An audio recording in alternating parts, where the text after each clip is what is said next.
L'indigence investit mes chairs par vers et pustules.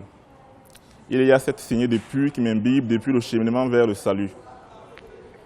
Pour abolir l'obscur, j'ai dû revêtir la cuirasse lustrée du scarabée et donner ma langue à une éruption de sang pour éclairer la nuit.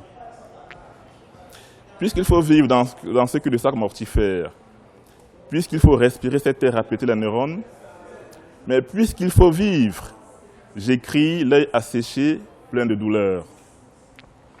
Quand l'horreur enserre ma dignité, je déserte les canaux de la norme pour m'exiler dans les chaos des ombres. Désormais, j'établis ma demeure à l'enclave des antagonismes. Pourtant, l'orbite de mon destin inscrivit sur la trajectoire de mon dessein cette protubérance infuse d'amour. Mais puisqu'il faut vivre en fou pour échapper à l'opprobre, puisque tout semble me condamner à boire le magma et à inhaler les fumerolles des abjections qu'éjectent les codes, j'irai bottant mon crâne par champs et pistes, prêtant au regard le bouquet pileux des rides de mon haine. 9, c'est d'abord un terme assez ambigu, parce que c'est en une seule graphie, deux termes. Le mot 9 et le chiffre 9. 9 parce que c'est un texte, c'est une série de textes qui postulent un peu pour le renouvellement. Et 9 parce que dans le système numérologique africain, 9 c'est le chiffre de la complétude. On termine par là. Et la situation actuelle en Afrique est une situation apparentée au chiffre 9. Parce que le chiffre 9 également c'est le chiffre qui exprime la pourriture. C'est à partir de la pourriture qu'il y a un renouvellement, il y a une renaissance. Donc c'est dans ce rêve-là de la renaissance qu'on va donc renouveler les choses, d'où 9. Donc l'Afrique, en ce moment, son sort est assimilable à une pourriture. C'est un moment décisif. Parce que lorsqu'une plante doit se renouveler par la pourriture, si la phase de la pourriture est mal négociée, la plante ne se régénère pas, elle meurt définitivement. Et c'est un peu ce qui me préoccupe à travers 9, et c'est cette préoccupation que je partage avec les lecteurs. L'inspiration a deux dimensions. Il y a une dimension strictement,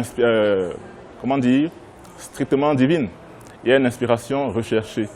Et c'est la deuxième que je préfère souvent, celle qui est recherchée à partir des faits qui nous environnent. Et comment est-ce qu'on peut donc traduire ces faits qui nous environnent en texte poétique? Parce que la poésie est un mode d'expression aussi. C'est un mode d'expression qui met en avant les émotions, les sensations et les sensations personnelles. Et donc, lorsque je commence à écrire, je suis d'abord saisi par un fait social. Un fait social qui me saisit. Et je me dis donc, comment est-ce que je pourrais traduire ce fait social en termes poétiques? Puisque j'ai deux arts que je pratique, l'essai, qui est la réflexion, et la poésie.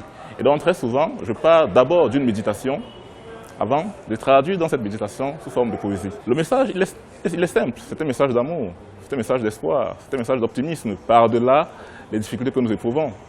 C'est une situation extrêmement difficile en Afrique, mais il y a un message d'amour. Et lorsqu'on interroge profondément les sociétés africaines, on se rend compte que c'est une société essentiellement optimiste, malgré l'adversité, le climat, les intempéries, les guerres, mais c'est une société extrêmement optimiste.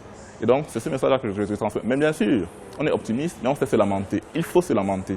Mais il ne faut pas seulement se lamenter, il faut transcender la lamentation pour se lever.